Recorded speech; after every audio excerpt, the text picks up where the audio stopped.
What's up, YouTube? Hope everything's going well for everybody, whether it's morning time, afternoon time, nighttime. Right now it's rainy, which is actually nice, and it's a little colder. So we're heading into the winter months for sure. Today, I wanted to do coffee with Pat. First of all, we got the Snow Person mug, getting the coffee in before the back and bicep workout. I wanted to tackle three very common questions I get as a personal trainer and just in general on YouTube, on Instagram, Facebook, whatever, just because I'm a fitness person. Not even just when I go out, hang out with friends, when people find out I'm a personal trainer, there's always a couple very common questions I get. And I just wanted to share my thoughts on those three questions with the audience. And if this is a style that people like, maybe we can do a repeat video with more questions, Q&A, whatnot. The probably number one most common question I get from people, male, female, whomever, is how do I tone my muscles but not get bulky? Now, muscle tone used in this context does not mean what people think. When someone says this to me, they're saying basically, I want to get lean and I don't want to get bulky like the Mrs. Olympia or whomever.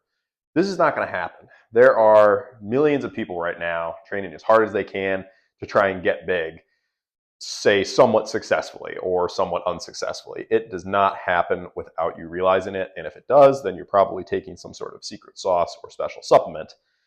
For the natural folk, you're not just going to wake up one day and be like, oh, crap, I got too big. And guess what? If you do, you can just eat less food and stop training and you're going to get small. So you do not need to worry about that when starting a workout program.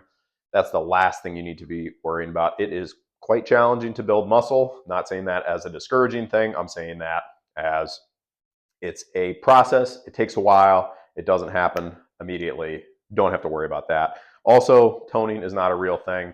There's lean and defined. That's what people mean, like I said, when they say toning. So knocked that first, probably most common question out of the park, I think. Let's move on to number two.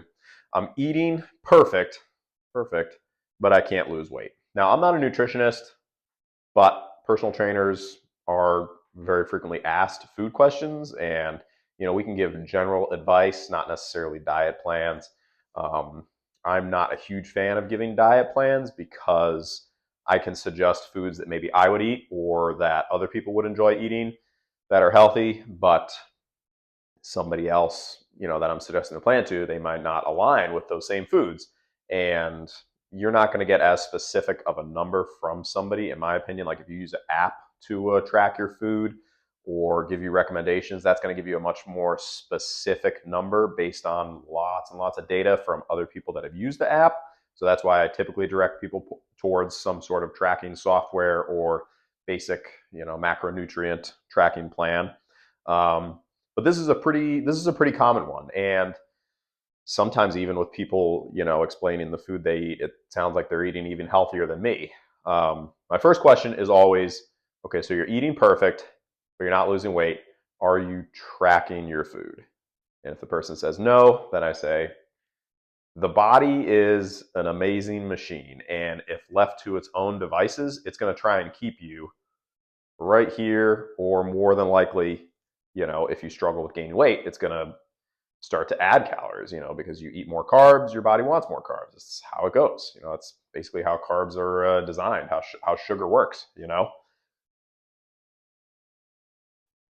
So if you're not tracking your food, similarly to the video I made talking about tracking workouts, if you're just kind of trusting it to, oh, how I feel, like why lifting how I feel is going to fail me, you're not going to have good results.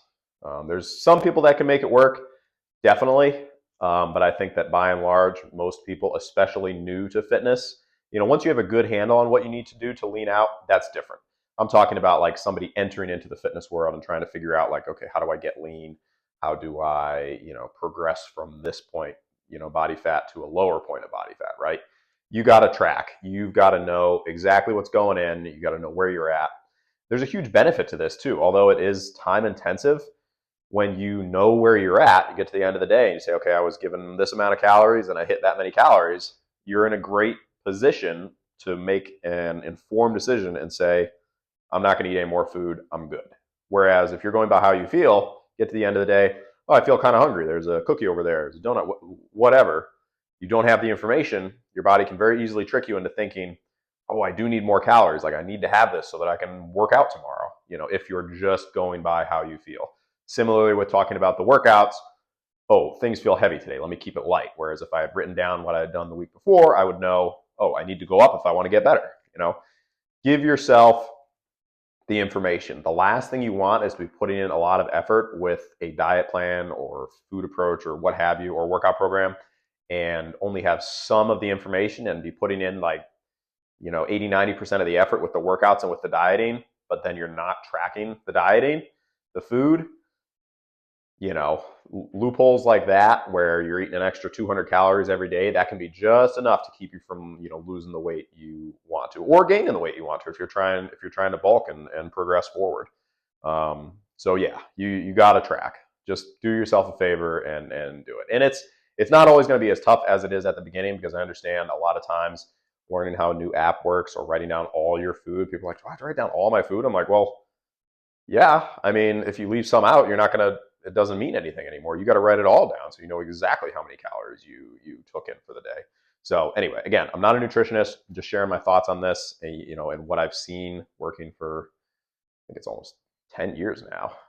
There's common themes you see with the people that track their food.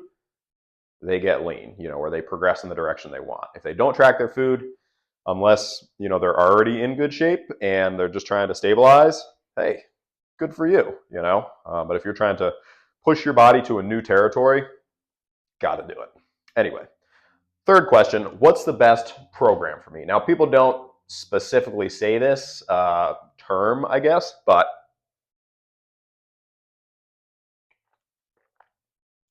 when somebody, is looking for a personal trainer or wants to start an exercise routine, they are asking this question in a way like, hey, I'm entrusting you, what's the best program for me? And this is a little bit of a tough question to answer because everyone is different. Everyone is built different. Everyone is at a different place in their fitness journey. So a lot of times you have to test different exercises. It can be based on if they have previous injuries, previous limitations, or if somebody's starting out a training routine and they already know some exercises. That's a great place to start. And this could be applied to, you, if you're somebody that wants to start an exercise routine and a couple exercises already, as long as they're safe and you're able to do them, start with those. Like work within the range that you're able, build some confidence. Like if you know how to do a goblet squat, great. Start there with the goblet squat and build some confidence, get a little better, then look into, okay, how can I evolve to maybe a back squat or something? That's just an example, doesn't necessarily apply to you. But I think that a lot of this fitness journey stuff, we'll call it, not the greatest word usage, is based on motivation and momentum. And again, working with people, I can see when the momentum and the motivation, when the momentum slows down, the motivation drops. When the momentum picks up, when the momentum picks up, the motivation picks up, right? So you want to be building momentum to keep your motivation high. This can be applied in many different aspects, like, hey, let me go for a 5-pound PR instead of a 20-pound PR. I failed this last Friday because I went for a 20-pound PR. Should have just gone for the 5-pound PR and taken the victory. Same applies to sticking with exercises at the beginning of your fitness journey and then building upon those, adding, evolving. You basically just want to hit the ground running and do some stuff and have some forward progress before you get so over involved and complex with your programming that you get discouraged and overwhelmed. And yeah, if you're a personal trainer watching this video, go easy on those new recruits starting out. Like the goal is not to make someone throw up on day one. Like if that's because I've heard that from a lot of people starting out. They say, oh, I went to this gym and they made me so sick the first day. And I'm like, it's not like you're not trying to break someone's spirit on day one with the programming. Like you want them to leave the gym feeling at least as good as when they got there, if not better, ideally having a sense of accomplishment and success. And, great, I'm doing something for myself, because fitness, lifting, working out, cardio, it's an awesome thing. And you can feel really great at the end of your workout. That feeling is going to help propel you to do a workout the next day and the next day after that and the next day after that. And a lot of that has to do with what you're doing in the workout and feeling successful after you complete it. Anyway, I went on a long journey answering that question, but it's a tough one to answer because the program can also evolve over time. Like my program's evolved significantly as I figured out ways to make it more um, efficient, accomplish more of what I need to work on as I've gotten better in certain areas muscularly and endurance wise. I've focused on other areas, right? So it does evolve, but right at the beginning is a very important time because, like I said, that's when somebody could very quickly decide this is not for me, or decide, hey, I like this. I can continue. So kind of an answer for personal trainers if anyone's watching, or just people that are looking to start out the fitness journey. Like, in America, especially, we're all about like, oh, be hard on yourself and you got to work, and the hungry wolf, like all this stuff, and that's all great, cool, but in reality, people need to feel successful when they complete that first workout. They need to feel good. It can't just be this like guilt. You need to be working harder like that. That doesn't work. Maybe that'll get somebody to work out once, and then after that, so yeah. Enough of that though. Oh, and fourth bonus question, the most common question I get asked, on YouTube as a personal trainer: what is my height? And the answer is yes.